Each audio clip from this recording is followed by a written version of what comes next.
Shalom sahabat Mitra Rema.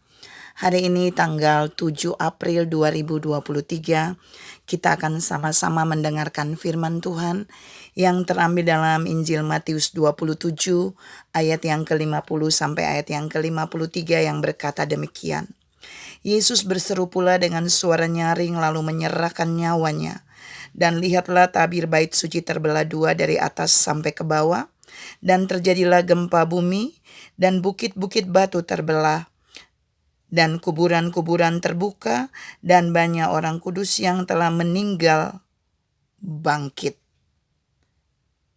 Dan sesudah kebangkitan Yesus, mereka pun keluar dari kubur, lalu masuk ke kota kudus dan menampakkan diri kepada banyak orang.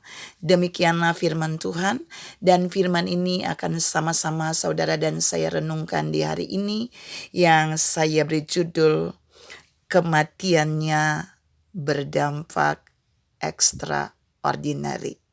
Kematiannya memberikan dampak yang luar biasa.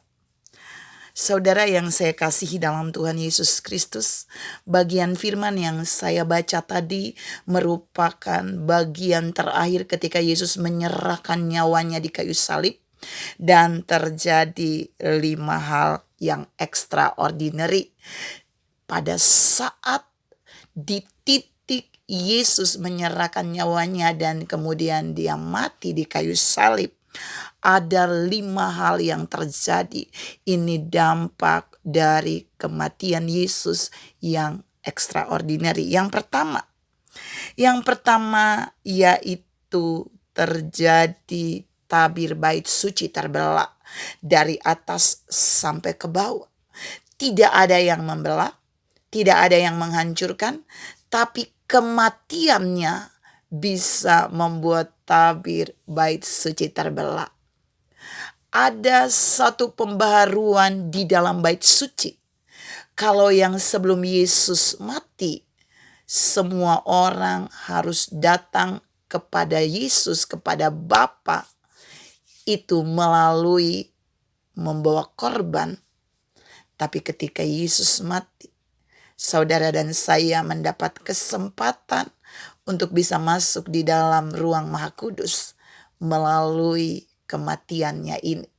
Jadi dia memberikan dampak yang extraordinary untuk hubungan kita dengan Bapa di surga. Kita mendapat anugerah untuk masuk di ruang Maha Kudusnya. Yang kedua, terjadi gempa bumi. Ada goncangan yang dia buat di bumi pada saat itu, di tempat di mana ia disalibkan. Kematiannya menggoncangkan bumi. Padahal Yesus sudah mati, saudara. Tapi gempa bumi terjadi setelah dia mati pada saat itu. Ini membuktikan kematiannya bisa menggoncangkan bumi. Yang ketiga, bukit batu terbelah. Bukit batu itu keras. Tapi waktu Yesus mati, bukit-bukit batu terbelah. Ingat, bukan satu bukit. Alkitab berkata bukit-bukit, ada banyak bukit terbelah. Ini mau menjelaskan buat saudara dan saya bahwa kematiannya bisa menghancurkan hal-hal sekeras apapun di bumi ini. Yang keempat, waktu Yesus mati, ada dampak yang extraordinary. Yang keempat adalah kuburan-kuburan terbuka.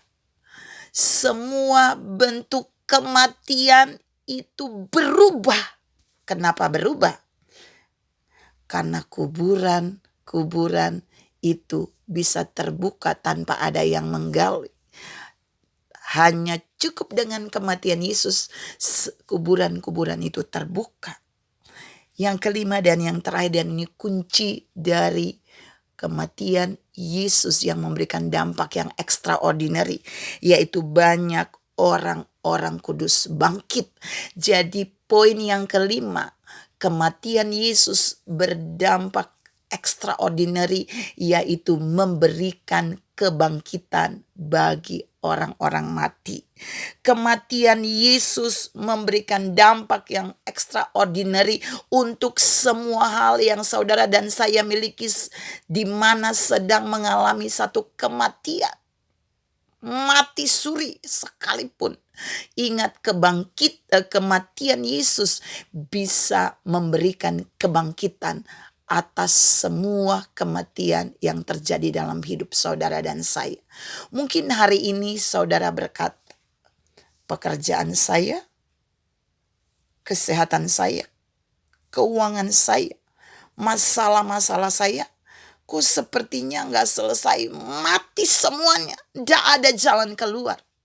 Ingat, kematian Yesus memberikan dampak untuk kebangkitan bagi orang-orang kudus, kebangkitan atas semua hal dalam hidup kita.